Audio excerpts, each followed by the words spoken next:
slideshow for you all. And the slideshow is called The Roman Empire, Christianity, and Lessons for Anti-Imperialism in Our Time.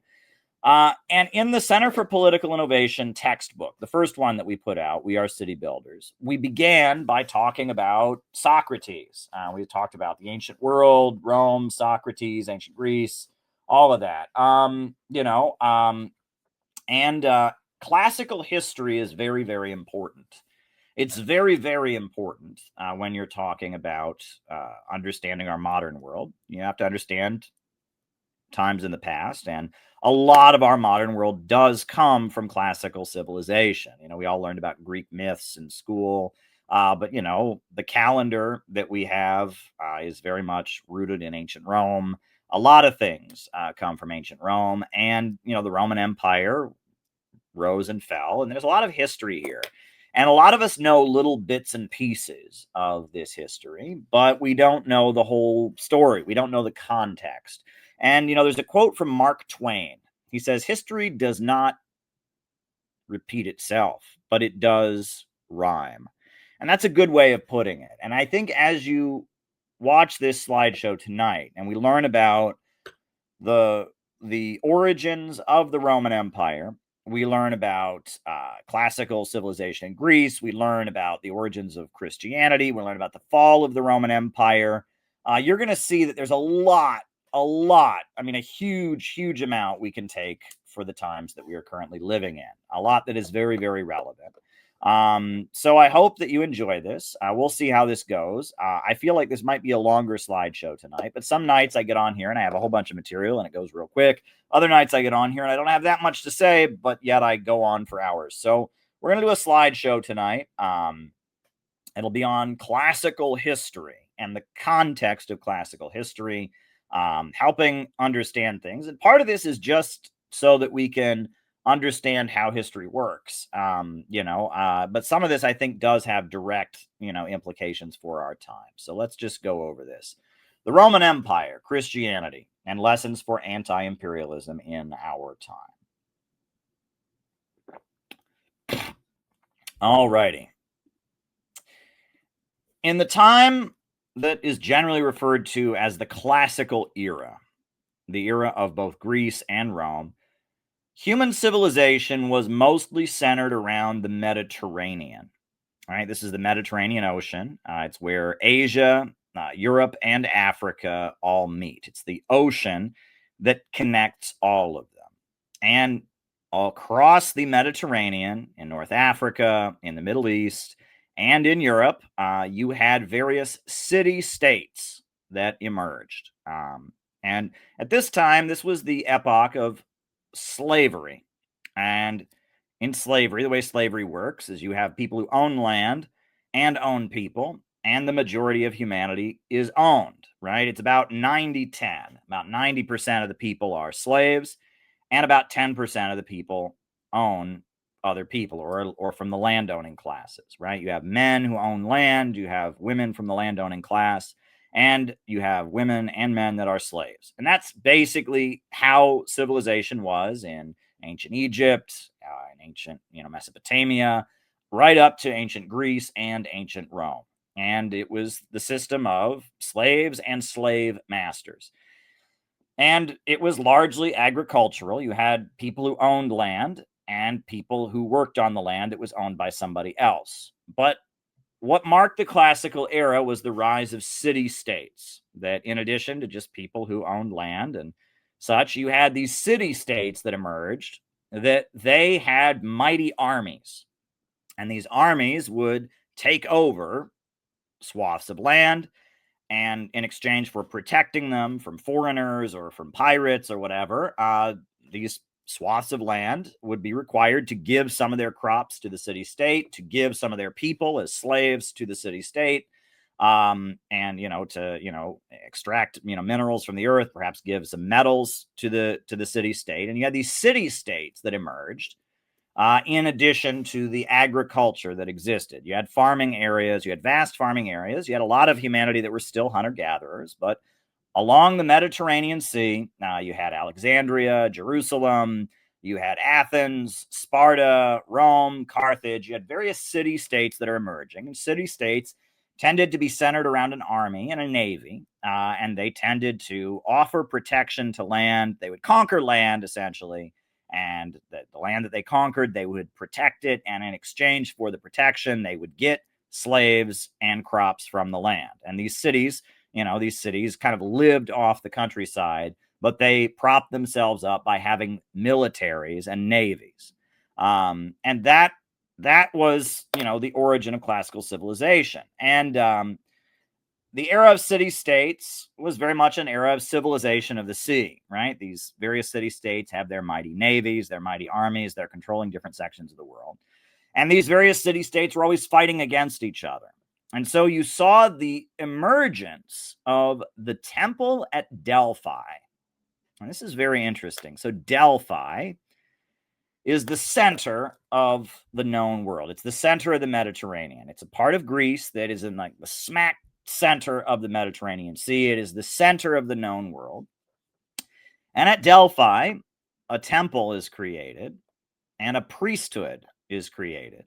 And the temple at Delphi was a place that was not part of any city-state, but it was a place that tried to mediate the world between the different city-states that were trying to conquer and take over. These various city-states were fighting with each other. They would have wars with each other for territory, etc. And the temple at Delphi was a place that all the kings and all the leaders of the various city-states would go. And they would go to the temple at Delphi to get what they thought was divine inspiration. At the temple of Delphi, they had an oracle. It was called an oracle, and it was a woman who they believed was getting, was getting a message from the gods, right? And that basically this priesthood at Delphi, these were all the smartest people from around the known world, and they would go to Delphi and they would learn to speak the many different languages, and they would keep big records of all that was going on. And they would bring the kings and the great leaders, the great military leaders, to Delphi, and they would take them to a woman, and this woman would be before them, and she would breathe in. They would be burning incense and burning what they now believe they were burning some kind of hallucinogenic drug. They would take the kings to see the oracle, and she would blabber. She would go blah, blah, blah, blah, speak incoherently. And then the priests would say, oh, what she's saying is, and they would give kind of a very vague prediction of the future that rhymed. It was like a little poem that they would say, oh, what she's saying is this. And the temple at Delphi didn't take sides in any of the fights that was going on. And all the great kings from all the great kingdoms came there. They would leave tribute there and leave lots of their wealth there. And there was a big pile of money there that the priesthood shared among themselves and used as a loan to give to the various kingdoms.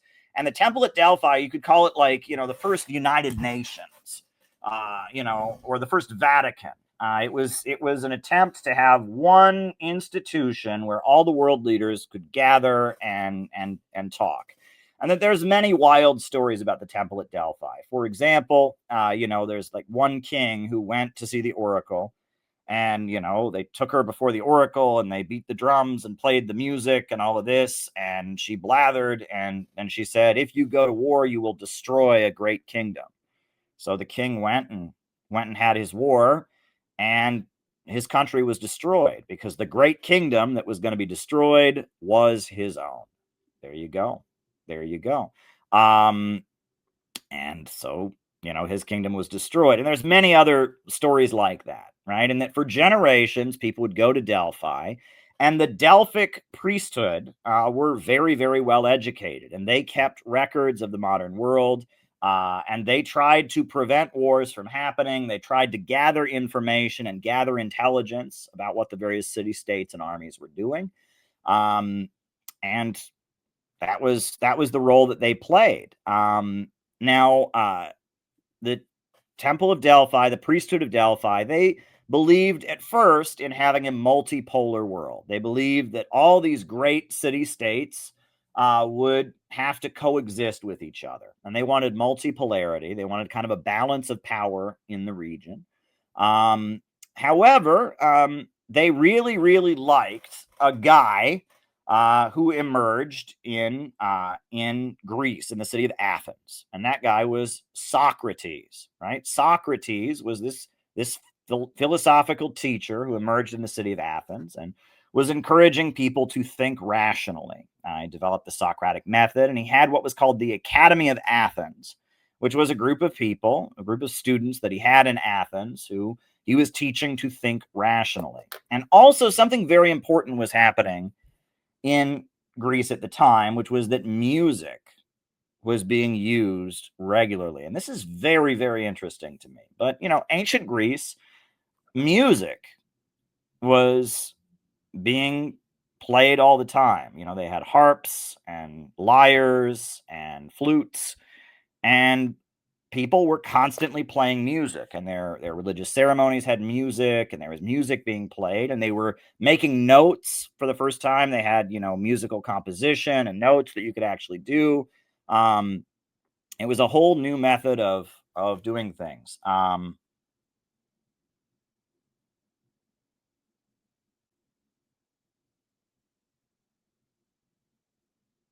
It was a whole new method of doing things that existed.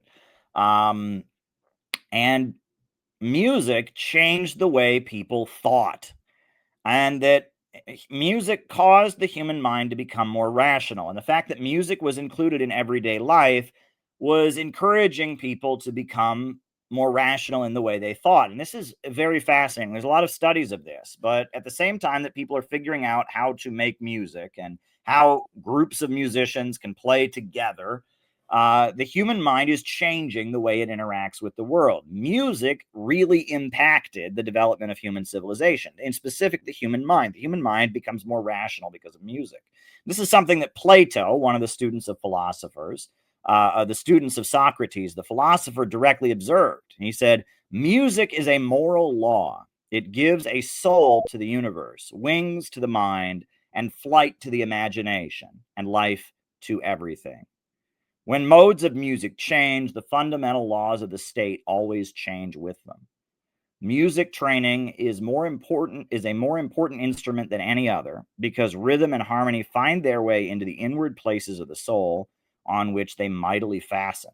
So the fact that ancient Greece, they had music all the time, people were playing music, they were developing methods for, writing out notes and learning to replicate music and learning to have orchestras and different groups of people singing the same song and all of this. This was a really big impact on how the human mind processed information. It's very, very important. Music is a form of technology. It's something that human beings have invented, right? They say the first musical instrument was the human voice. But as different instruments are coming into being and as they're replicating sounds and replicating music, as music is developing, the human mind is changing. So what happens next? Well, we mentioned that the temple at Delphi really promoted Socrates and really promoted the Academy of Athens, and that it liked, Socrates and his followers.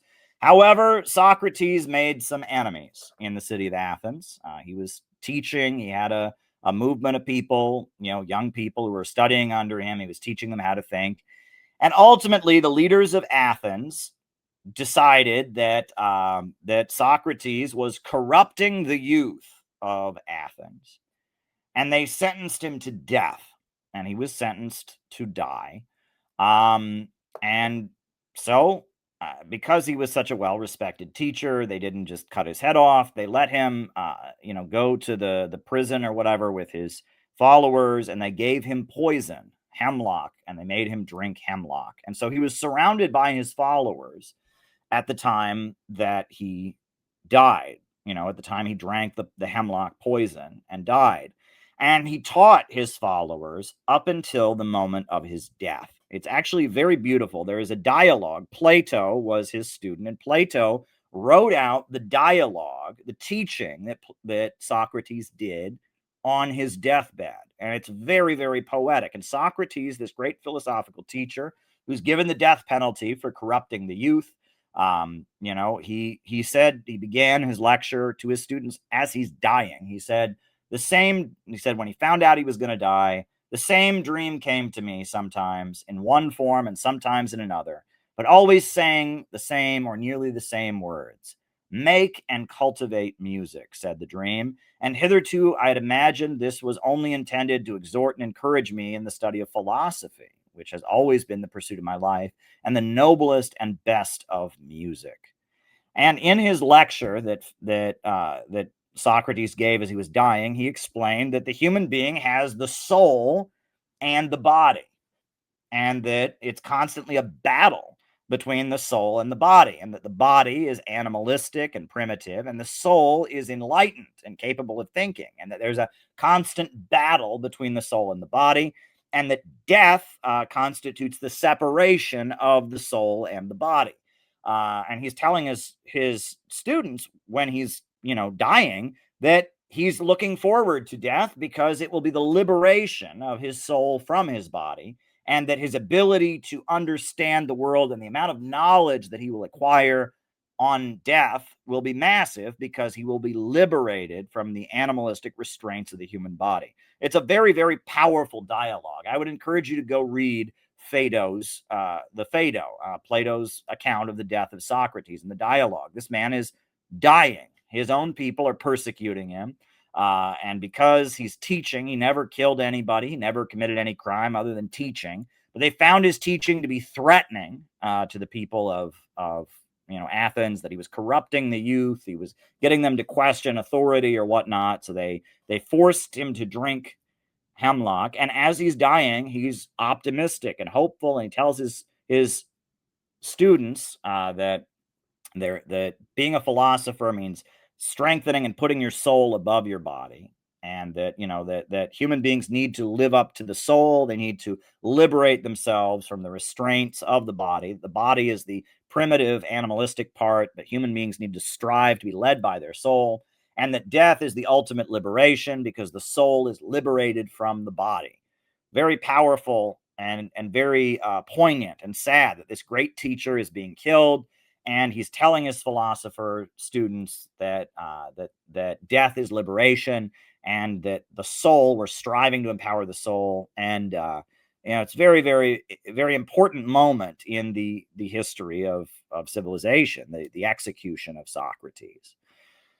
So the temple at Delphi is the center of the modern world. And at first, the temple at Delphi had been promoting multipolarity of the various city-states. But gradually, the city at Delphi starts pivoting very, very gradually and nudging the world to be centered around Rome. Now, Rome is a city-state. Here, I'll go back to the Mediterranean Sea. As you can see, Rome is a city-state on the Italian peninsula. And Rome is just one city-state. And for a long time, it's just a city-state. But gradually, over the course of hundreds of years, instead of the world being multipolar and, having different centers of power, Carthage, Alexandria, Athens, Sparta, gradually the world becomes more and more centered around Rome. And Rome is a particularly different civilization. It has its own set of myths and beliefs. Now, one important thing to understand about Rome is that all of these city-states, not just Rome, committed what was called infanticide. That babies were regularly killed in the ancient world. It was just considered part of life. That basically, when a baby was born in the household of a slave owner, of a landowner who had slaves, whether it was his own child or whether it was the child of one of the slaves, there was a ceremony where they presented the baby to the master of the household, and he would inspect the baby to see if it was deformed, to see if its eyes were working properly, whatever. And if the baby was healthy, he would accept the baby. It was given back to the mother. If not, they took the baby and they threw it in the river. Very horrendous, horrifying thing. It's a very, very traumatic, awful practice. But this was just normal in the ancient world, going back to ancient Egypt, going back to Mesopotamia.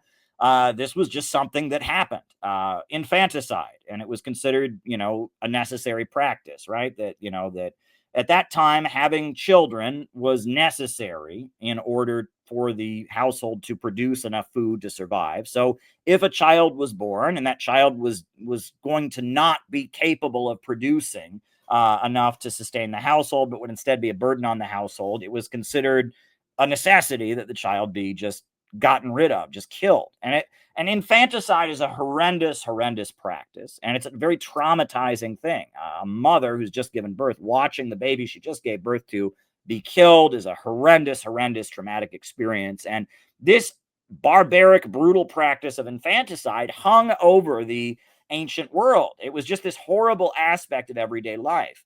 And if you look throughout the ancient world, there are all these myths and legends about babies that are left thrown in the middle of the woods or thrown into the river to die, growing up and going on to do great, amazing things. So many of the great heroes of the ancient world are babies that were left to die. And this is the mind trying to cope with this horrendous, traumatic aspect of civilization during these times. The fact that this barbaric practice of infanticide was going on. So ancient Rome, the founding myth of ancient Rome is the myth of Romulus and Remus. And these are two twin boys that are born, and their father, for some reason, rejects them. And he leaves them by the river to die. The story goes, Romulus and Remus are left by the river to die, but along comes the she-wolf, the female wolf, who takes care of them. They're adopted by a pack of wolves, and they suckle the teats of a female wolf, and they are raised by a pack of wolves. And so they obviously, because they're raised by a pack of wolves, they become very, very tough, and they are less human. They are animalistic. They are like predators. They're wolves, and this is said that they're not held back by the weakness and the softness of human beings. They're tough because they're raised by wolves. And on the site where their father abandoned them, Romulus and Remus build a mighty army, and they found a city-state called Rome. Rome is started by the Romulus and Remus brothers, who were abandoned at birth, and on the site that they're abandoned, they build a gigantic army, and they're so strong because they weren't raised by humans. They were raised by wild predators and wolves, and that kind of tells you about the nature of Rome. Rome was a very brutal military society, and it's founded by two guys who were raised by predators. Tells you a lot about Rome. And so very interesting. So Rome, at first, they have the two brothers, Romulus and Remus, that are leading Rome. But then Remus and Romulus, they have a falling out. They betray each other. So Romulus kills Remus, and Romulus is the first leader of Rome. And then what happens? Well, Romulus is killed by the senators. And the senators of Rome killed Romulus. However, because Romulus was the founder of Rome, of the city-state, and because Romulus and his myth, the story that raised by wolves, and he chose where to build the city and all of this, they don't admit that they killed him. And this is very bizarre. It's very clear to historians that Romulus was assassinated. Who assassinated him? It was the Senate. They created a body called the Senate, and it was all the ruling families of the city-state, all the landowning families were called the Senate. And the senators got together and they killed Romulus, who was the first king of Rome. However, they invented a story. They said, well, he wasn't exactly killed. He ascended into heaven. That he was ascended up into heaven by the god Mars, right? The god Mars, the god of war, took him from the earth and brought him up into the stars to, be part of the heavenly body or something like that. Now, that's interesting, right? That they could have just said, well, Romulus became corrupt, and so we decided to take him out. But they didn't say that, right? It was kind of like, well, we're going to maintain the myth. We're going to maintain the legend. We still admire him as our great leader. So we're not going to admit we killed him. We're going to say, well, he went to be with Mars. He ascended, right? And so Romulus ascended. And then from then on, you had Rome was a republic. It was ruled, you had an elected National Assembly, all the landowning families elected the National Assembly, and then you had the hereditary Senate. The founders of Rome were the Senate, and their seats were passed on by generation. And as more landowning families were, brought in, they got to elect the National Assembly, and you had a bicameral legislature, kind of like we have now. We have the Senate and the House of Representatives. They had the Senate and the National Assembly. Now, their Senate was not elected; their Senate was hereditary, but their National Assembly was elected. However, you have to remember 90% of the people don't get to vote because they're slaves. It's only the landowners who get to vote. Why was it that Rome was a republic? And they weren't the first republic that existed. Athens had been a republic. You had various republics throughout there. Why was Rome a republic? Because the way that Rome was able to have its dominance over the world was with a mighty military. And they needed to motivate all of the landowning families to be involved in the process of building up a mighty military and going and seizing territory.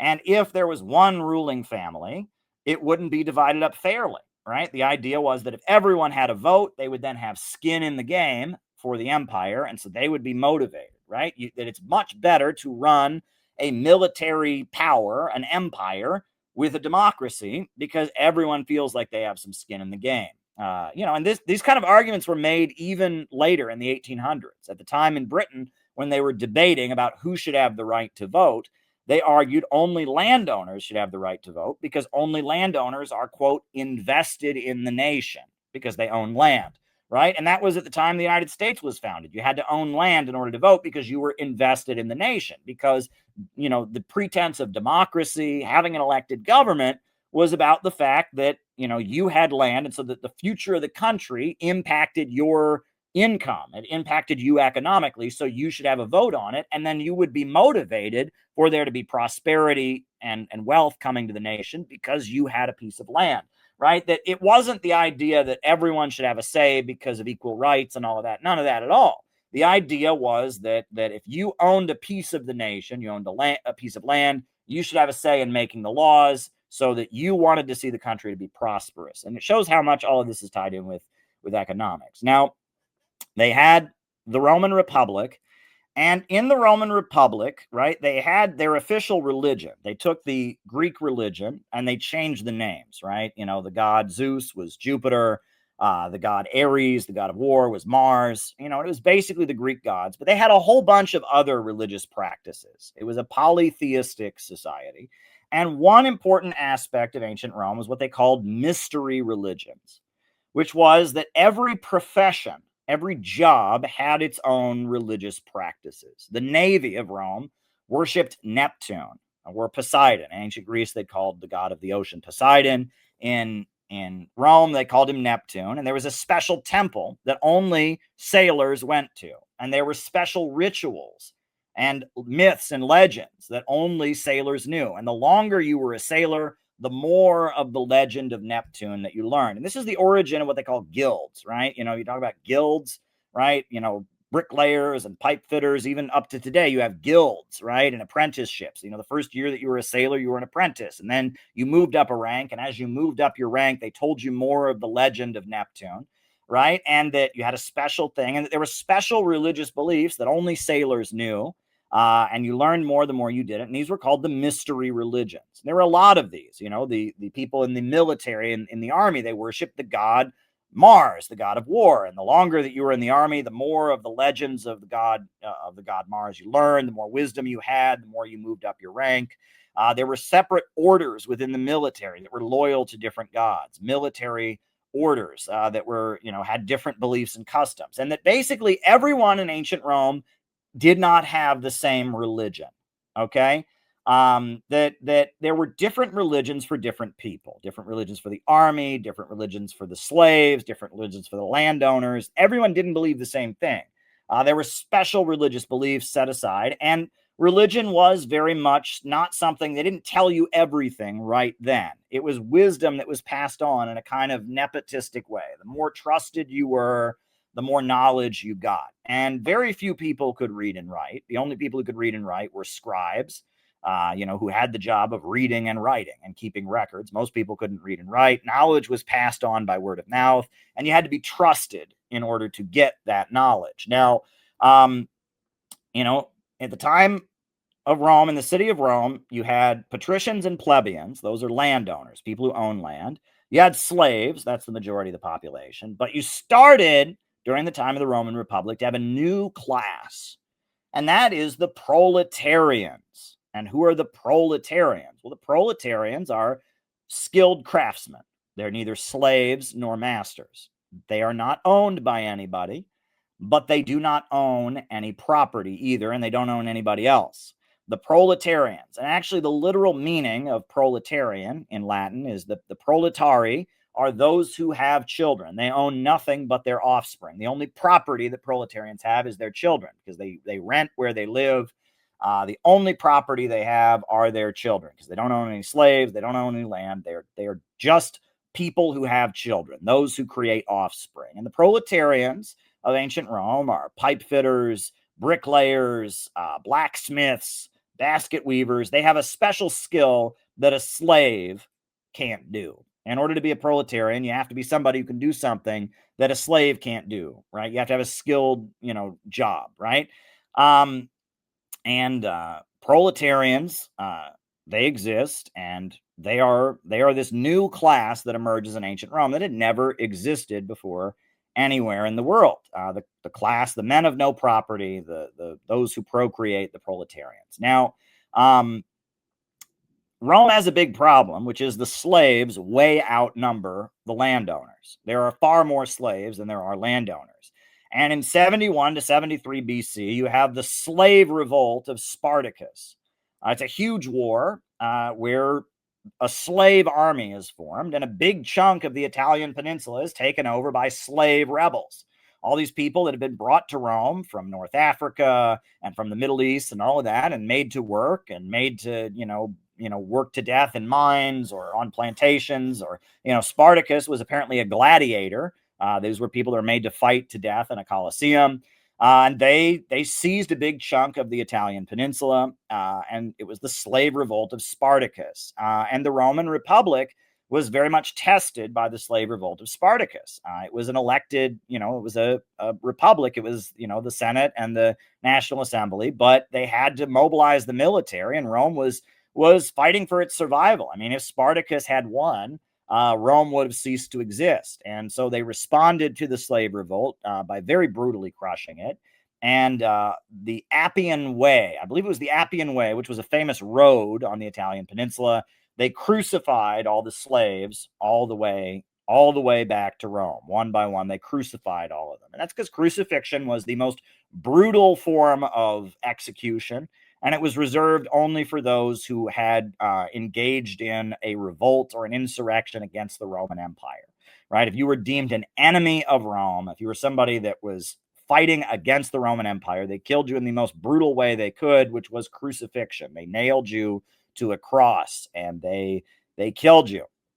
And so the slave revolt of Spartacus, certainly was a pivotal event. So another aspect of this, right? So at the center of Rome, right? And this is very weird. I don't even quite know what to make of this, but the spot where Romulus ascended to the god Mars, or was killed, or whatnot, or was murdered by the Senate, they have a stone, and it's the black stone, the lapis niger.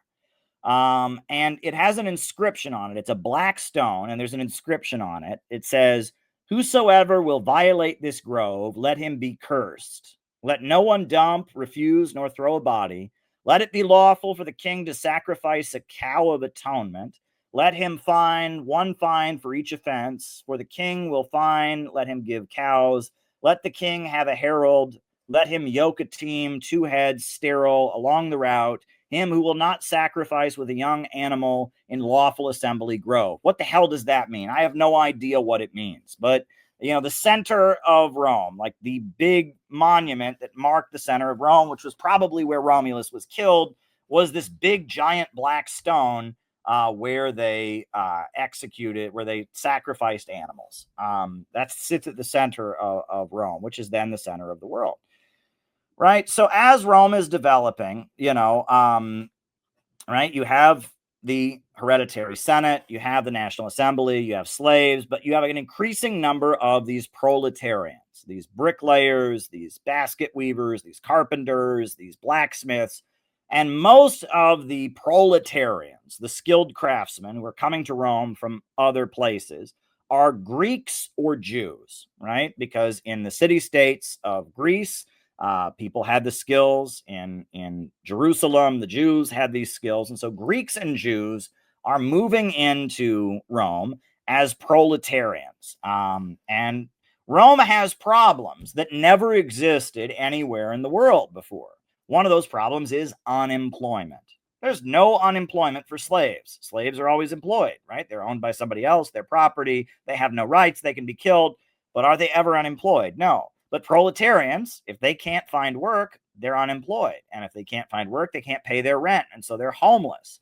And all over the world, all these great kings are coming to Rome, Cleopatra and various kings of city states who are, absorbed by the Roman Empire. And they're very, very confused. They're very, very confused because Rome is this capital of the world, the capital of the modern world. But yet, there are all these homeless people. There's all these people begging on the street. And a lot of them are children. And this doesn't make any sense. Why do you have a mighty empire that's bringing in wealth from all over the world, but yet when you get there, the streets are full of hungry, poor people all the time? It doesn't make any sense. Well, it does make sense because those are the children of proletarians, and those are unemployed proletarians. And Rome is full of unemployed poor people. And there's a big problem. They have crime on the streets. There are mobs of homeless children who rob people and steal from people. And it's a big problem. They have all these unemployed poor people because they're proletarians and they're unemployed. And that Rome suddenly has a problem with all these poor people. And the Roman elite are always fighting with each other. And so among the Roman elite emerges Julius Caesar. And Julius Caesar is a very, very important person. I mean, obviously, we know that, right? Shakespeare wrote a play about him. He's considered one of the most important figures in at least the history of Western civilization, Julius Caesar.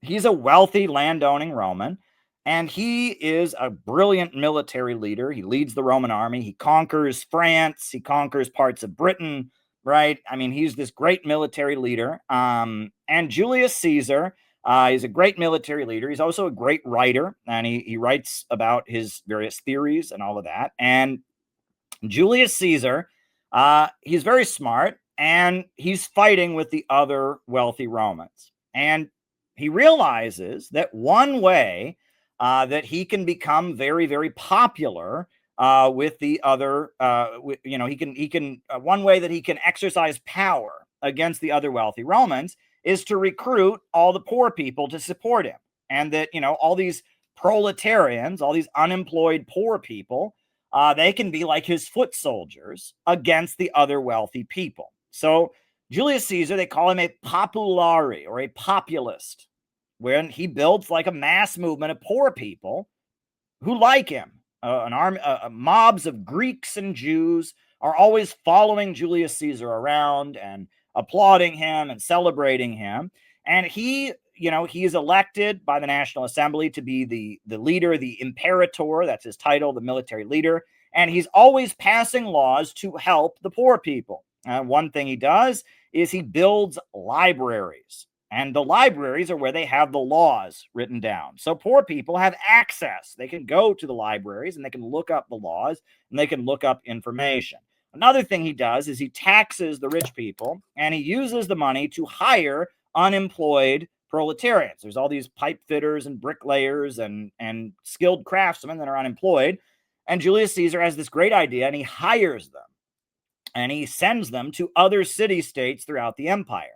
He sends them to Athens. He sends them to Carthage. He sends them to other city-states.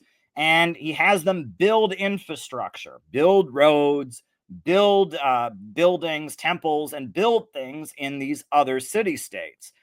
And so all kinds of unemployed proletarians in Rome suddenly get a new job, and they get sent to another part of the empire. And that makes him very popular. He's giving people jobs. Now, Julius Caesar has a plan that he's going to make the Roman Empire more sustainable. He basically says, look, the Roman Empire at this point, right? I'll show you the map again, right? It's the whole modern world is centered around one city. He realizes this is not sustainable. It's not sustainable.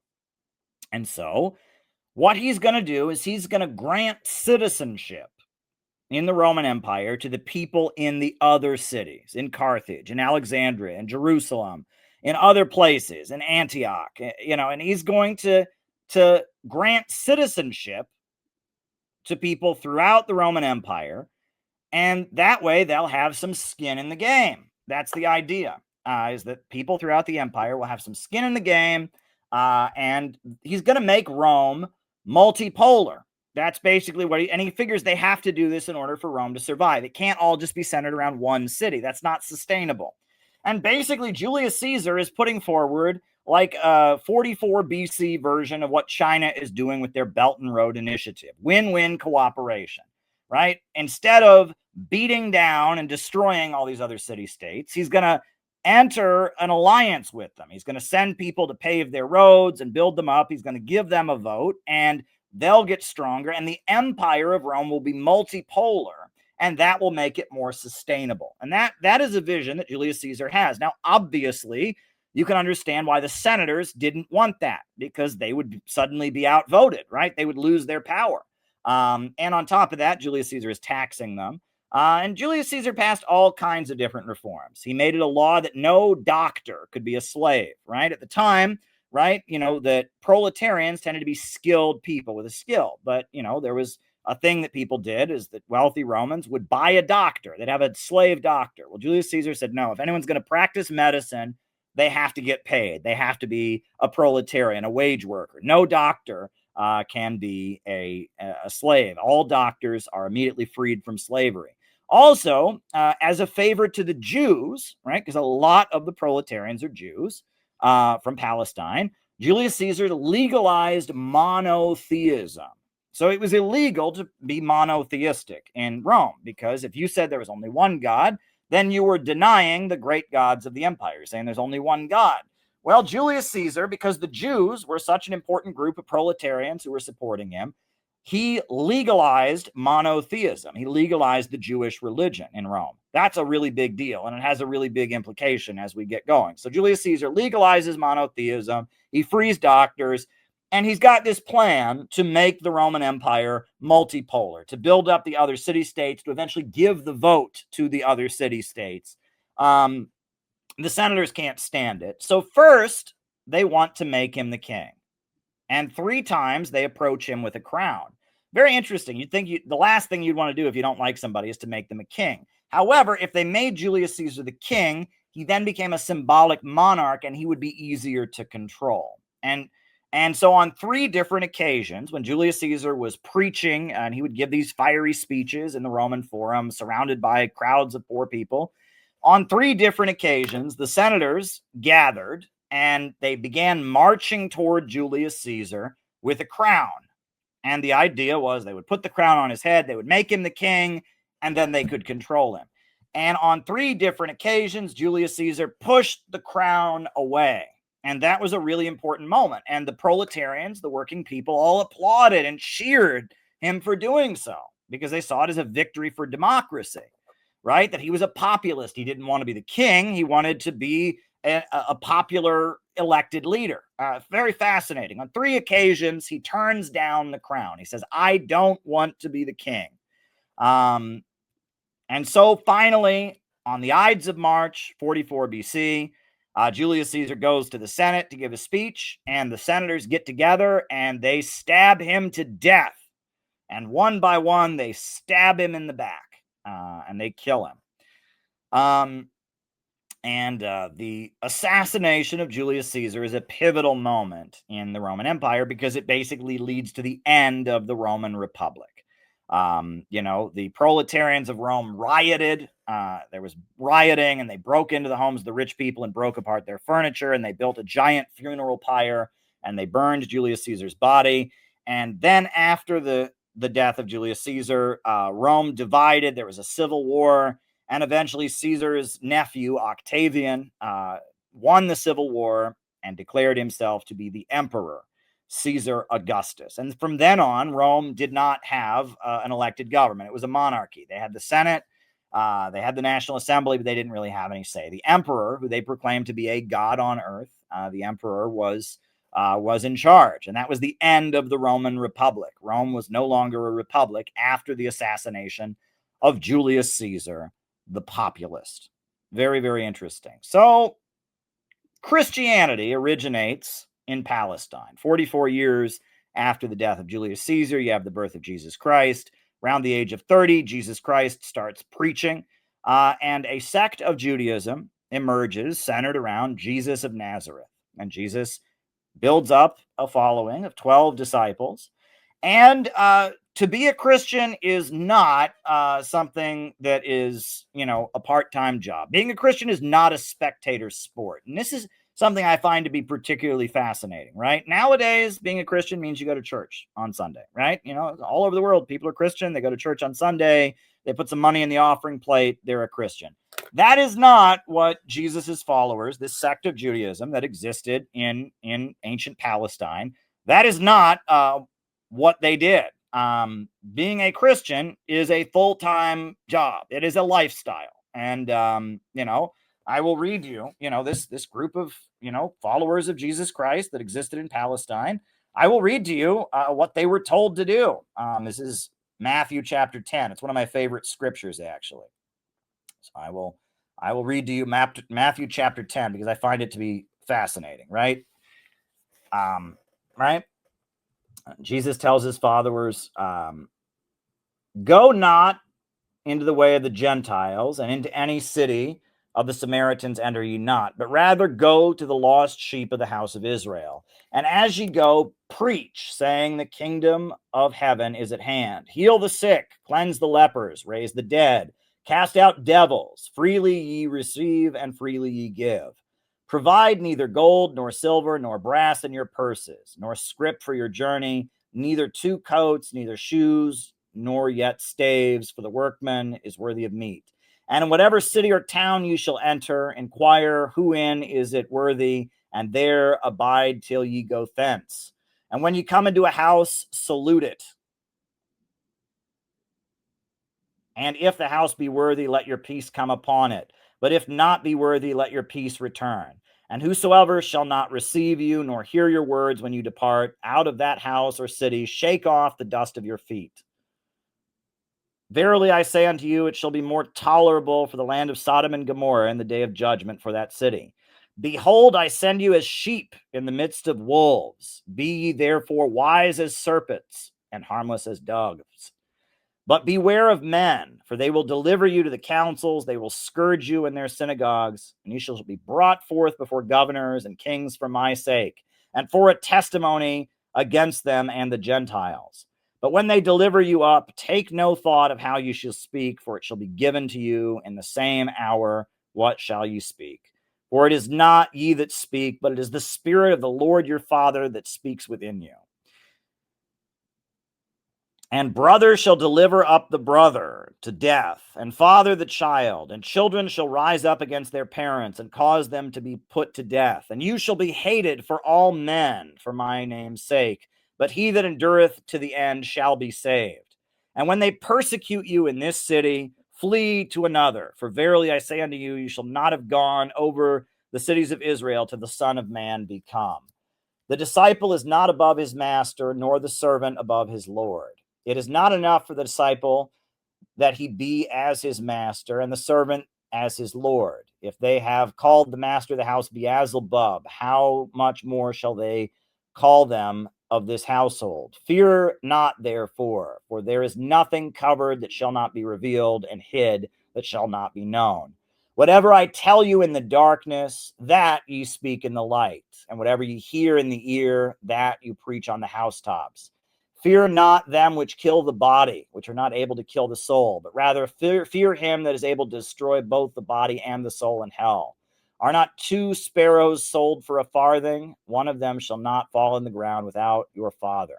but the very hairs of your head are numbered. Fear ye not, therefore, that ye are more valuable than sparrows. And whosoever shall confess me before men, I will confess him before my Father in heaven. But whosoever shall deny me before men, I will deny before my Father which is in heaven. And think not that I come to send peace on earth. I came not to send peace, but a sword. For I come to set a man at variance against his father, and a daughter against her mother, and a daughter-in-law against her mother-in-law. And a man's foes shall be those of his own household. And he that loves his mother or father more than me is not worthy of me. And he that loves his son or daughter more than me is not worthy of me. And he that not taketh up his cross and followeth me is not worthy of me. And he that findeth his life shall lose it, and he who loses his life for my sake shall find it. Pretty intense, right? And to be a Christian meant you gave your whole life to it. You didn't own any property. You left your family behind, and you went out, and the understanding was you were going to be martyred, you were going to be persecuted, but it was worth it. And that they were obviously engaged in trying to bring about some great social upheaval. They were in rebellion against the world, and you were to go from town to town preaching, and you were to live in absolute poverty, and you were to give everything and take up your cross and expect persecution. And of course, Jesus Christ himself was crucified by the Jewish leaders. They considered him to be a false prophet, a false Messiah. The Roman Empire executed Jesus, crucified him. The biblical account is that the Romans didn't really want to kill him, but the mob, said, crucify him, give us Barabbas. And Jesus was killed. But after Jesus's death, it was understood that he resurrected from the dead, and the church continued to proliferate pretty quickly after the death of Jesus Christ. And it grew as a movement, and they continued this tradition of owning nothing and going from town to town and preaching and giving themselves to the movement. Acts 2, the founding of the Christian church is recounted in the book of Acts. I'll read you quickly what it says about the early years of the Christian church. This movement existed in ancient Palestine. It's called Christianity. And, Acts 2, 43 through 47 tells of how this movement came into being. It says, and fear came upon every soul, and many wonders and signs were done by the apostles. And all that believed were together and had all things in common, and sold their possessions and goods, and parted them to all men, as every man had need. And they, continuing daily with one accord in the temple, breaking bread from house to house, did eat their meat with gladness and singleness of heart, and praising God and having favor with the people. And the Lord added to the church daily those that should be saved. And that they're building this kind of mass movement, this brotherhood of people. Now, the reason that Christianity became a world religion is because 3 years after the death of Jesus Christ, it ended up in Rome. And if that had not happened, Christianity probably would have been long forgotten. But Christianity ended up in the capital of the modern world, which is Rome. 3 years after Jesus dies, the Apostle Paul, Saul of Tarsus, who was a Roman citizen, converted to Christianity. Now, Saul was a Jew, and he was from the city of Tarsus, but his father or his grandfather had done something to help the Romans. We don't know what, but for some reason, his father or grandfather was rewarded by the Romans in the city of Tarsus by being granted Roman citizenship. Being a Roman citizen at this time in this part of the world, you could say it was kind of like being a millionaire in our time.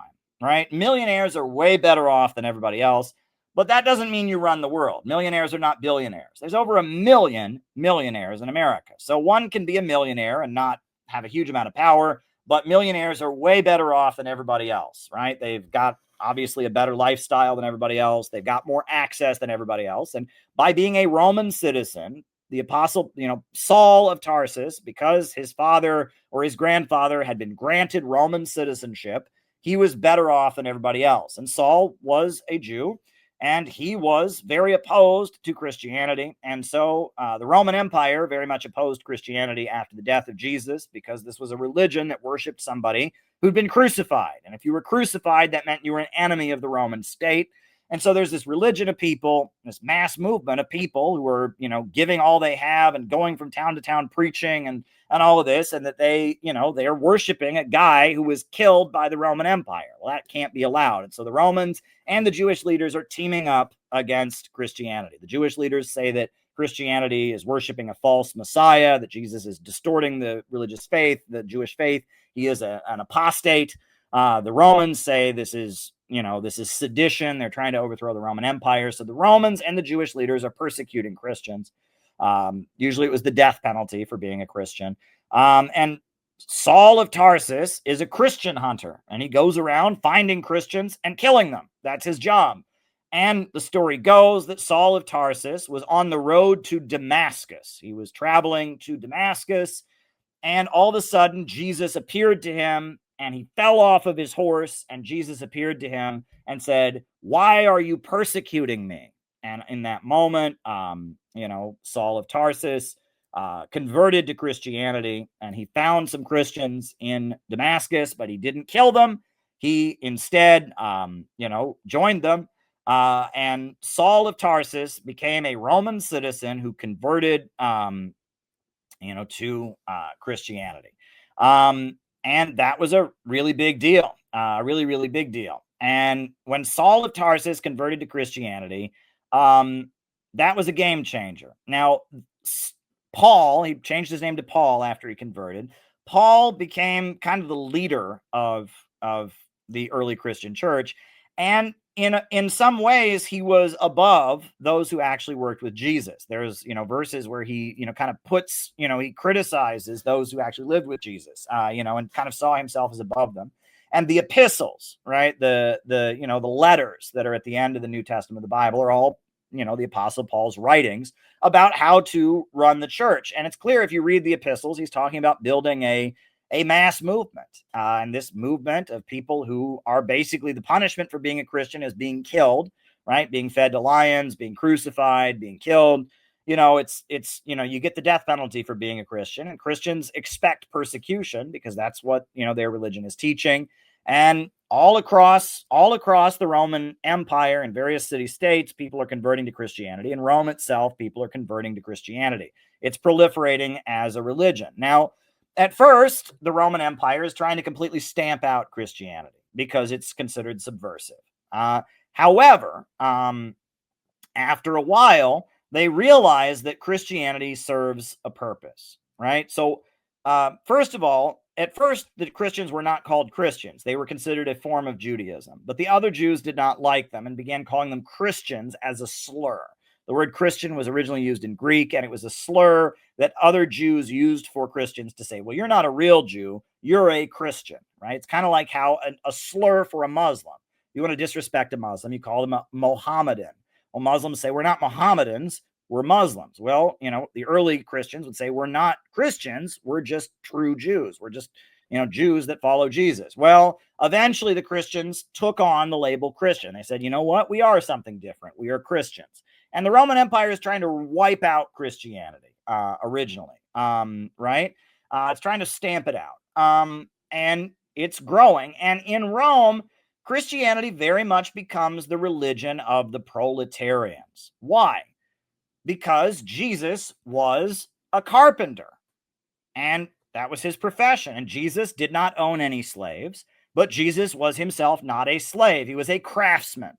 And as I said before, in ancient Rome, every job, every profession has its own religion. And if you read The Foundations of Christianity by Karl Kautsky, he describes how basically Christianity became the religion of the proletarians. And as the pipe fitters and bricklayers and skilled craftsmen of Rome, who are mostly Jews and Greeks, are demanding their rights and going on strike against their employers, they are adopting Christianity as their mystery religion. And that gives the Romans even more of a reason to persecute it. In addition to that, the Christians are encouraged by their religion to do something, to help other people, to be kind. And, Rome has this big problem with all these homeless children. The Christians build the first orphanages. And so they build homes where the children whose parents are dead or the homeless children can live. And they take care of the hungry children. And they give free food away to the unemployed. And that's considered, their faith tells them they have to do that. And after this goes on for a little while, at first the Roman Empire is trying to wipe out the Christians, but it doesn't work, right? People just can keep converting to Christianity. So some within the Roman elite start to think that Christianity might serve a purpose, might serve a social purpose. It might help deal with the homelessness problem, etc. And it's clear that after a couple hundred years, the Roman Empire kind of gave up on persecuting Christianity. It got to the point that it was officially illegal, but they didn't really enforce it. And there were a number of wealthy Romans that were converting to Christianity. And this points to something else. So among the land-owning Romans, the patricians and plebeians, those in Rome who owned land, there were two schools of thought that prevailed: hedonism and Stoicism. Hedonism was the primary belief. Those who worshiped the god Dionysus, or the god Bacchus, and they believed pleasure was the highest good. And that was how most Romans thought. They lived for pleasure. They believed that, to experience pleasure was what the point of life was. The Romans, the Emperor Claudius, they tell the story of the Emperor Claudius, that he would stuff his face at these big feasts that they would have. And then he had a special servant who had a peacock feather. And after he had eaten so much, he was so stuffed full of food, his servant would then stick the peacock feather down his throat and tickle him, and he would vomit up everything he had, and then he would eat some more, right? And that was considered what a great hedonist he was. And that, they had sexual orgies, and they had chariot races and gladiatorial shows, and that the average Roman lived for pleasure, right? They just wanted to stuff their face full of food. They wanted to have sex. They wanted to, watch gladiatorial shows or whatever. That was your typical Roman, was trying to get more money so that he could have more pleasure. However, among the Romans that were more intelligent, you had a layer of Romans that said, look, there's more to life than just pleasure. And I don't find this. And so you had the movement of Stoicism. And there were various Stoic teachers who emerged, and they would advise Romans to think deeper and engage with philosophical questions and seek enlightenment. And the Stoic philosophers would, they would encourage people to fast and starve themselves as a way of finding spiritual enlightenment. They had sadomasochistic rituals where they would whip people, and they would, flog themselves or have other people flog them. And they were always importing different gods from around the empire, right? There was a Persian god called Mithras that they worshipped for a while, and that they worshipped gods from ancient Egypt, and that they would import different gods from outside of the city. And some of the wealthier Romans who were not satisfied with hedonism would convert they would worship one of these Stoic gods. They would engage in whipping or fasting or weird rituals to worship gods from Persia or gods from Egypt or whatever. That a lot of these wealthy Romans were looking for something to believe in. They were the Stoicists. And it looks like after Christianity had been around for a couple hundred years, some of the Stoic Romans started looking into Christianity. And Christianity probably had an allure to it because it was illegal, right? It was this illegal religion. If you practiced it, they killed you. So it was naughty to do, right? It was forbidden, right? It was this forbidden religion. And so some of the wealthy Romans started converting to Christianity because they were looking for something more to believe in. They were interested in exotic faiths, and they were not satisfied with the hedonism. That's very interesting as well. You have, Rome is gradually becoming more and more Christian. Christianity is proliferating. As Christianity is proliferating in Rome, it starts to divide. And this is very important, right? This is not acknowledged in a lot of history that you get, is that the Christians didn't all agree with each other. When Christianity had come to Rome, the idea was that Jesus had been killed, he had been crucified, and Jesus was coming back, and he was going to topple the Roman Empire. The idea was that Jesus was coming back, and that the oppressors of this world would be brought down, and that Jesus was going to topple the Roman Empire. Now, obviously, as Christianity is accommodating itself to the Roman Empire, gradually that changes. And at first, the Christians are saying, that Jesus is going to come back and he's going to bring down the emperors and kings of this world. The last shall be first, and the first shall be last. And, and we're going to bring down all of the oppressors and all of that. But gradually, some Roman Christians are watering it down, and they're saying, well, no, Rome is, we're going to accommodate with the Roman Empire. We're going to get along with Rome, and, we're just, they're accommodating it. So the book of Revelations, the last book that it's included in the Bible, is very much a rant against sellout Christians. It is somebody who is a fanatical Christian who's holding on to some of the more radical beliefs from when Christianity was a persecuted religion, and he is ranting against those who accommodate and adopt the Roman Empire to be, adopt Christianity to fit in line with the Roman Empire. And that's particularly interesting. And there's so many rants, there's so many passages from the book of Revelations. For example, there's the whole thing about the whore of Babylon, right? Right? That there's the whore of Babylon, and that, the king of the world, the Antichrist, has this whore of Babylon who accommodates with him. Well, the idea is the whore of Babylon, the great whore, is sellout Christians that are, watering down the faith and becoming the whores of the Romans, right? There's the infamous passage about Jews who say they are Jews but are not Jews. Say they are Jews but are not, and are of the synagogue of Satan, right? Behold, I will make them of the synagogue of Satan, who say they are Jews but are not, but do lie. Behold, I will make them come and worship at my feet. The book of Revelations is a particularly angry rant, and it's all about how all these people that are selling out, that are accommodating, they are gonna get it in the end, right? There's a line about, you are lukewarm, so I have spit you out of my mouth, right? I believe, what is it? Revelations 3:16.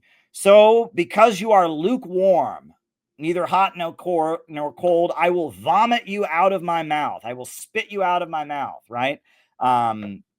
It's basically saying that, look, these Christians, these people who say they are Jews but are not, or the synagogue of Satan, the whore of Babylon, these people that are lukewarm in their faith, that are just kind of going through the motions without any passion, you're all going to get killed, and and all of that. You're going to get punished, and it'll only be those who stay true to the original teaching, who don't accommodate with the Roman Empire, who don't sell out. You're going to be the ones who are saved. Very, very interesting. So ultimately, Constantine, the emperor of Rome, converts to Christianity. That's a really big deal. Christianity was illegal in Rome, but in the year of 312 AD, 300 years after the death of Jesus, finally, Christianity becomes legalized because the Roman emperor himself, Constantine, converts. Now, the official story is that Constantine was in a war, and he had a dream, and in a dream, a cross appeared in the sky, and a booming voice said, "Under this sign you shall conquer." That's the official legend of how Constantine converted to Christianity. But the real reason he converted was because his mother was a Christian. His mother was already a Christian, and when he was a little child, she told him stories about Jesus, and she taught him the Christian faith. And so Constantine had grown up. He was a Christian from the time he was a small child, and when he finally got to be the emperor, he said, you know what? I'm going to make it official. I'm the emperor. I can believe whatever I want. And he converted to Christianity. That was a really big deal. After him, you had Justine the Apostate. But finally, in the year of 380 AD, the Roman Empire officially adopts Christianity as its religion. The year 380 AD. Why? Because they're trying to hold the empire together. The Roman Empire is coming apart. The Romans, basically, it gets to the point that the Romans can't even build up their own army, right? When Rome was strong, all the patricians and plebeians served time in the army, and they went and fought for Rome on the battlefield.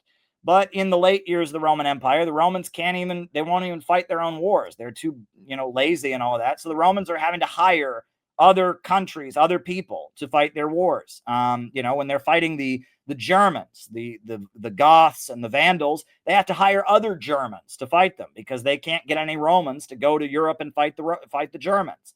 And that Rome, basically, they're having to hire people from one part of the empire to fight wars against other parts of the empire because they can't raise an army from the city. They can't do it. And Rome is deteriorating internally. There's no unity. All this wealth has come in and Rome is deteriorating. So the idea is that they will adopt Christianity as their official religion as a way to hold the empire together. One of the ways that various people throughout the empire fight is they have their own local god. And when they're fighting against the Romans, they praise their own local god. They say, our local god is stronger than Rome. So what the Romans do is they outlaw all the other gods, right? And they say, you've got to only worship one god. Christianity is monotheistic, and that's a way to try and hold the empire together, but it doesn't work, right? And as they Christianize, they outlaw infanticide because they say we're nice, we're Christians. So they stop, practicing infanticide. When Rome started, you could get the death penalty for not practicing infanticide, right? If you had a child who was deformed and you didn't kill them, you got killed because you were, corrupting the bloodline. It was like eugenics, kind of. But then towards the end of the Roman Empire, they do the opposite and they say no more infanticide and that babies have rights. Babies are people and they have rights and you can't commit infanticide. And they have orphanages for homeless children. And Rome is becoming a lot nicer, I guess you could say, as a society, but it no longer has any internal beliefs, and it's falling apart internally. They can't even fight their own wars. They're hiring one section of the empire to fight the other section. They're falling apart internally. Now, why did Rome fall? The primary reason that Rome fell is because slavery as an economic system was outmoded. That was the main reason that Rome fell apart, is that slavery is a very inefficient way of doing things. Now, it's that simple. What motivation does a slave have to work? Not much. If slavery is done in a household, if you have a small household, right, that has slavery, right, where the people work on a farm, there's like 10 or 12 of them. And as the household gets wealthier, some of the wealth trickles down to them because they're all eating out of the same thing. Sure, they have a motivation to work. But if you have a huge plantation with hundreds of slaves, they don't have any reason to work. If you have a huge mine, these mines that the Romans had, right? Working in these mines was like a death sentence, right? If you were mining minerals for the Romans, people working in those mines have no motivation to work. And so the bigger slavery gets, the larger the plantations get, the larger the mines get, the more slaves, the less productive the work becomes. And that's one thing everyone notes about Rome is that the more slaves they brought in, the less efficient it became. And the bigger Rome got, the less efficient the productivity of their labor was. That the amount of slaves they needed to do certain work was constantly going down, right? That, the only motivation a slave has to work is to avoid punishment, right? Work or I'll beat you, work or I'll deprive you of food. And that works maybe on a small scale, but when you have 100 slaves and you got one guy who's standing over them and telling them to work, it's hard for him to watch every slave the whole time. And so eventually you have to have a slave who tells on the other slaves, and he becomes very unpopular, obviously, and that it becomes very, very inefficient. The bigger slavery gets, the bigger slavery becomes, the less efficient it is. Slavery is outmoded. And across Europe and across the empire, a new economic system is emerging called feudalism. And how is feudalism different than slavery? In feudalism, the way it works is that every peasant, he rents from the landowner, but he works the land himself. And he gives his obligation, his taxes or his rents to the landowner, but then he gets to keep what's left over. So he wants to make as much crops as he possibly can. He wants to work as hard as he can because he wants to make sure he gets as much as he can for himself. Serfs and peasants work a lot harder and produce crops much more efficiently than slaves do. And across towards the end of the Roman Empire, especially in Europe, we're seeing the beginning of feudalism, where suddenly you have serfs and peasants, and they're producing crops much more efficiently than the Romans are. But the Romans don't want to give up their power, and so the Roman Empire is essentially holding back history. It's trying to maintain a slave system when feudalism is emerging as a much more efficient mode of production. Feudalism is much more efficient than slavery. Now, obviously, capitalism is much more efficient than feudalism, but, capitalism was thousands of years in the future, right? And so slavery is being outmoded. So Rome is a backward empire. They represent a backward economic system, and they're holding back the future. And various people that they've colonized and conquered have developed a more efficient way of doing things. And the more people that Rome conquers, the less efficient Rome is, etc. So eventually, Rome starts falling apart. It starts falling apart, and parts of the empire are having different control, and it starts falling apart. Now, was the fall of the Roman Empire a good thing? Right? Well, you're supposed to say yes if you're a good leftist. Yes, Rome was an evil empire that had slavery and tortured people. Well, that still doesn't answer the question. We can agree that Rome was awful, right? Colosseum, torture, persecuting people. Yeah, Rome was pretty awful. But when Rome fell, the average height of human beings decreased by a couple inches. The life expectancy of human beings went down by years. The fall of the Roman Empire was what you could call a historical regression. Even though Rome was awful, the fall of Rome didn't lead to something better than Rome coming into existence. The fall of Rome led to chaos and instability, and it led to a decrease in the population, a decrease in the life expectancy, a decrease in human height. It actually took Europe 1,100 years to get back to the population level that it was at the time of the Roman Empire. That's a pretty big regression, right? If it takes 1,100 years for the population of Europe to get back to what it was when the Romans were in charge, the fall of the Roman Empire was a pretty big setback for humanity. And they call it the aftermath of the Roman Empire in Europe. They call it the Dark Ages because it was a time of great instability, and it was a time in which a lot of the knowledge and the scientific and mathematical advances of the Roman Empire were eroded. What's interesting is the Roman Empire was a civilization of the sea, and that when the Roman Empire fell, feudalism in Europe was largely civilization of the land, right? You didn't have controlling trade routes. When the Roman Empire fell, what's very interesting is that the Vatican, which was the capital of the Christian religion, where the Pope was, kind of became the new temple at Delphi, right? We talked about the temple at Delphi was this city that was not loyal to any city-state, but all the kings went there, and it was said to be where the voice of God came from, and it had divine authority, and it didn't really take sides in the fight, and it was taking in wealth and tribute from all the places. The Vatican basically becomes the new temple at Delphi for Europe, and I think that's particularly fascinating. But if you look at how the temple at Delphi operated and how the Vatican operated in the Middle Ages, the temple at Delphi, the Vatican was the new temple at Delphi. That's pretty clear. And the fact that Rome fell almost as soon as it adopted the Christian faith was kind of not a good thing for Christianity, not a good selling point. That's why St. Augustine, he wrote the book City of God, which is considered a key text of Christian theology, right? In 426 AD, the Roman Empire is falling, but it fell almost pretty quickly after it adopted the Christian religion. So Saint Augustine has to write this very defensive book, The City of God. So there you go.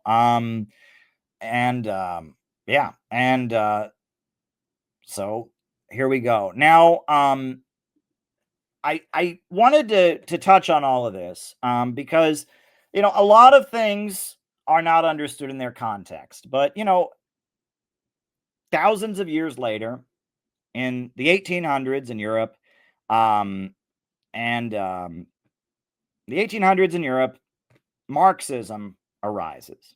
And socialism and Marxism becomes very popular. One person who really doesn't like it is Friedrich Nietzsche, the German philosopher. And this is what he says about socialism.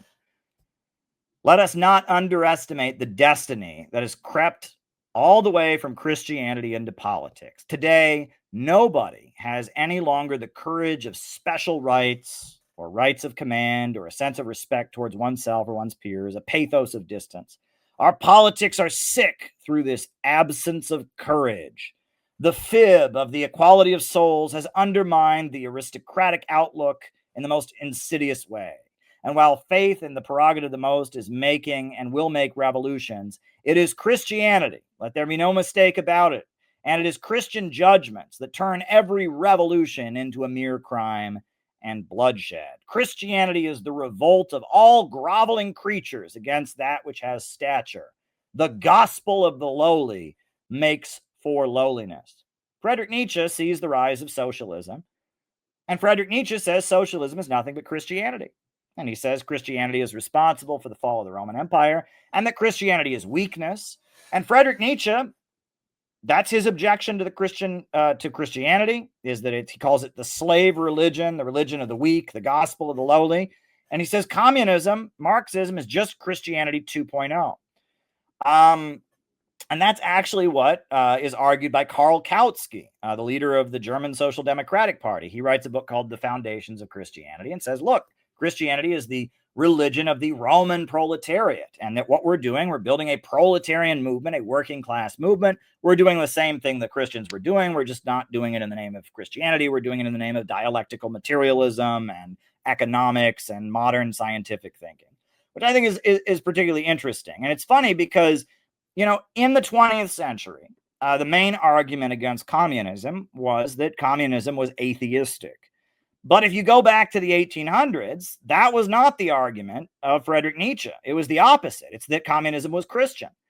And nowadays, the new atheist movement is very opposed to communism because they see it as another religion. And the new atheist movement very much views Christianity as bad because it wants people to care about each other. Ayn Rand is a very popular atheist, and Ayn Rand says that Christianity is what she called the guilt-peddling Jesus industry, and that Christianity is just another form of communism. It's the idea that people should care about each other. It's the idea that truth exists, etc.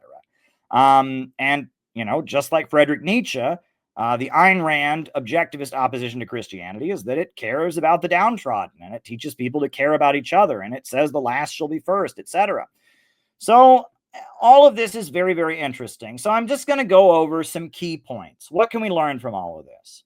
Well, the first thing is that rationalism and irrationalism seem to be in a constant battle, right? Friedrich Nietzsche, the philosopher I just quoted there, his belief was philosophical irrationalism, the idea that there is no real truth, and that might makes right, and that strong individuals, Übermenschen, through their willpower, can create their own truth, right? And that's Friedrich Nietzsche, that's Ayn Rand, that's postmodernism, that's the woke left, the belief that there is no real truth, and that the strength of individuals creates truth, and that there is no moral and ethical code. And if someone tries to tell you that right and wrong exists, they're just trying to control you. They're being totalitarian. You're a sucker. This is what the neoconservatives believe. This is what Ayn Rand believes. This is what Friedrich Nietzsche believes. This is what the postmodern woke left believes.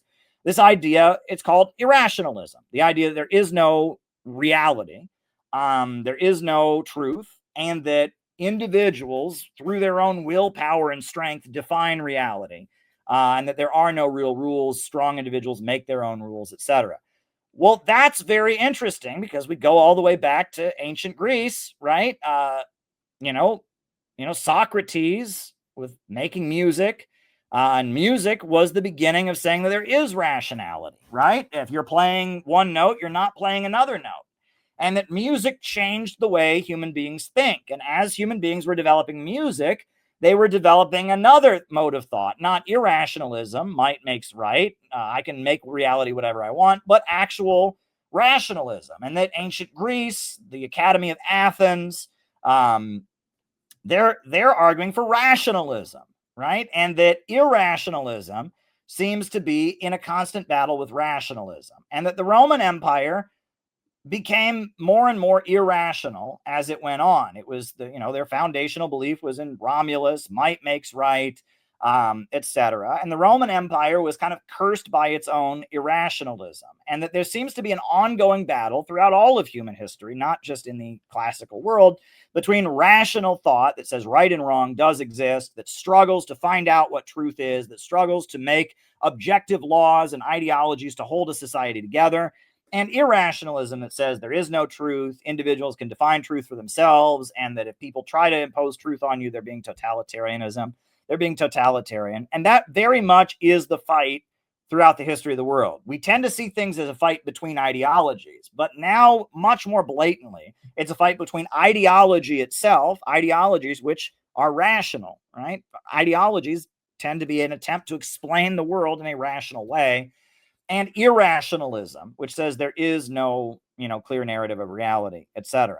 That fight, if you look at the ancient world, if you look at Socrates, who was trying to teach people to think rationally, was eventually killed, all throughout all of this history I just gave, it's a fight between rationalism and irrationalism. The other thing that you can take from this is that historical progress is constantly battling against those who are holding back history. History is being held back or it's advancing.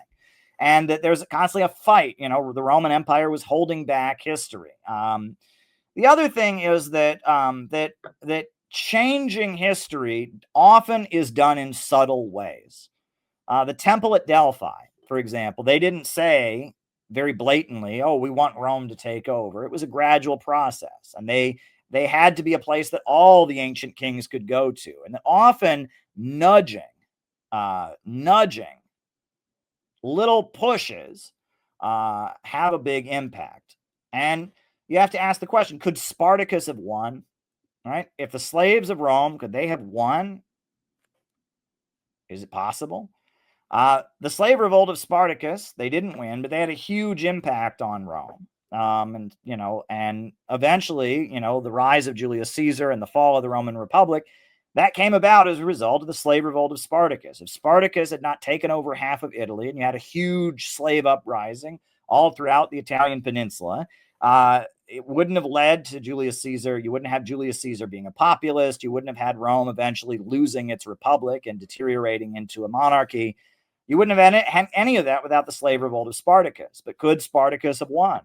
I don't think Spartacus could have won, but his noble try, right, this huge uprising that shook the world's mighty empire, this huge slave revolt, certainly had an impact.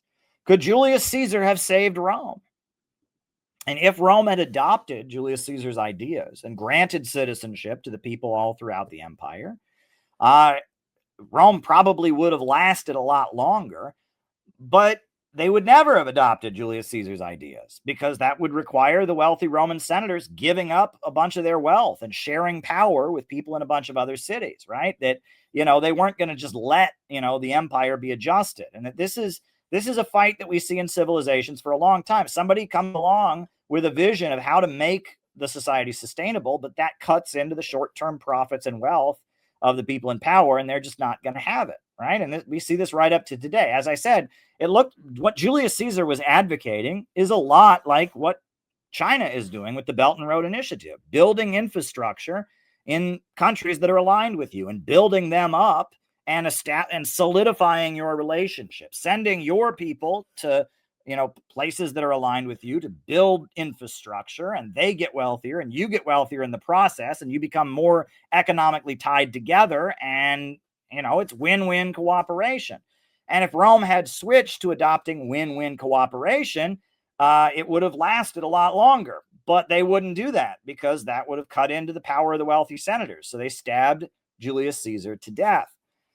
The other thing that you can take from all of this history is the importance of movements. I can't emphasize that enough, right? That the Academy of Athens was a movement. It was people who said, you know what? I am going to learn to think in a rational way. I am going to follow Socrates.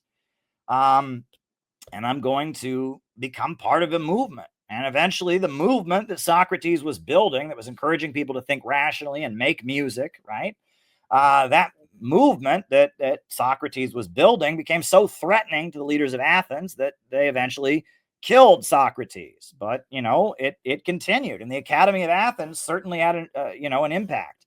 The priesthood at Delphi. These people, who lived in Delphi and learned to speak all the languages of all the people of the Mediterranean world, and kept records, and decided they were going to try to keep peace among the Mediterranean, city states. And these people said, look, we have a job to do, and they gave the whole of their lives to it. And they ran the temple at Delphi, and they gathered information from all over the world. And by giving their lives to being part of this movement to create kind of a little United Nations, they had a really, really big impact. And first, they popularized the teachings of Socrates. They later transitioned the world to the rule of the Roman Empire. I don't think that was a good thing, but you can't underestimate the role of a movement. Christianity was a movement. It was a mass movement, right?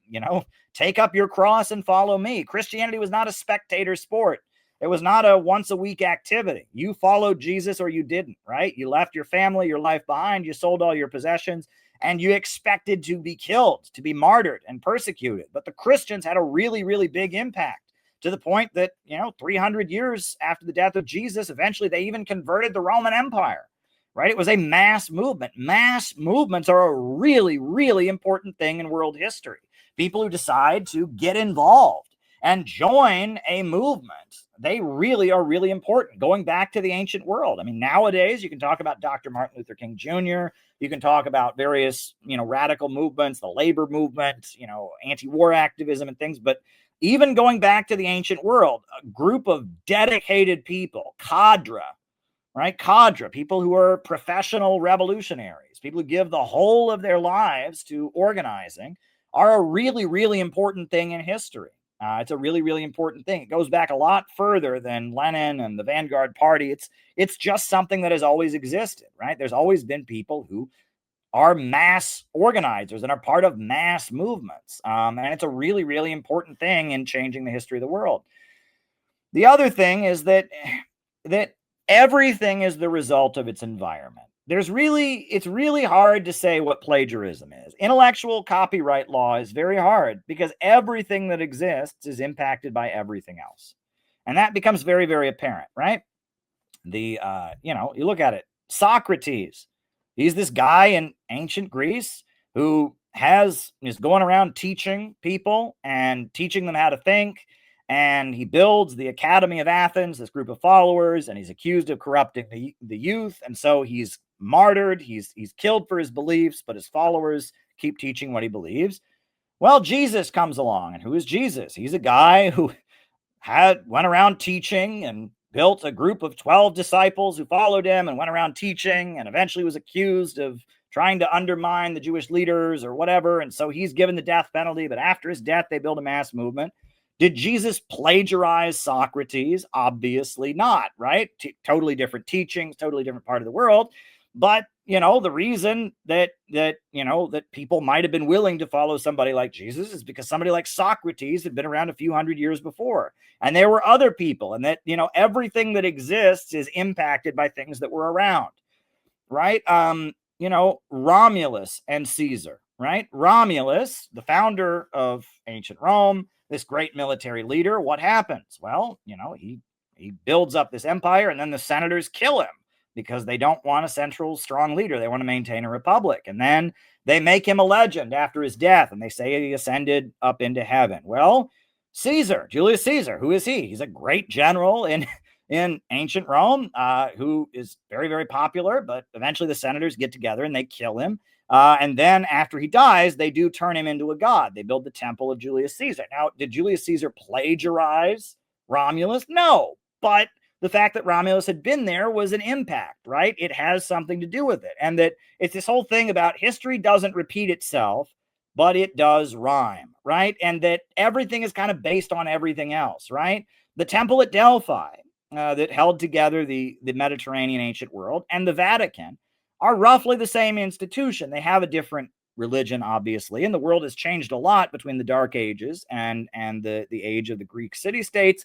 But you have this central religious temple that is trying to mediate between all the known powers, that takes tribute from all of them, that doesn't really take sides, and it's also a center of knowledge, right? We know that in the Middle Ages, the priests were the ones who could read and write. The priests were where records were kept and where information was kept. That the Vatican at the Temple at Delphi are like each other, and it's where everything that exists is influenced by what's been around, right? Everything is a product of the environment it comes from, right? How do I put this, right? That everything that exists is a synthesis of what's been around before, right? That you have what exists, and that's the thesis. You have things that oppose and challenge it, and that's the antithesis. They clash, and you get a new synthesis.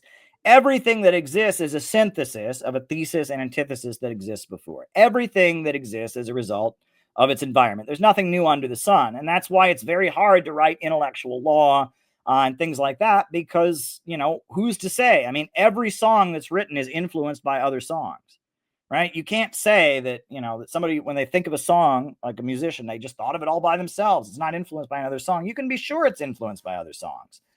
So where does the line get drawn? When does it become their song and not plagiarism? That's a very hard thing to define, because everything is impacted by its environment. So, and the final thing that you can take from this is that institutions and movements can become their own opposite, and they can change. The Temple at Delphi went from being a place that promoted Socrates and multipolarity to being a place that centralized the world around Rome, right? The Roman Empire went from being a republic to a monarchy. Christianity started out as a mechanism to overthrow the Roman Empire, a movement that was seen as subversive and dangerous by the Romans, that eventually became the official religion of the Roman Empire. And that things can change their nature, even though they're the same thing. The Temple at Delphi was always the Temple at Delphi. The Roman Empire was always the Roman Empire. Christianity was always Christianity. But its role and the role that it plays can change based on history, right? And that what the Roman Empire was, at one point, and what it became later were two different things, even though it was still the Roman Empire. What the Temple at Delphi was at one point and what it became later was different. What Christianity started out as and what Christianity eventually became when the Romans adopted it were very different things, and that ideas, movements, institutions, they can change their role over time. And that's an important thing to learn when going over classical history.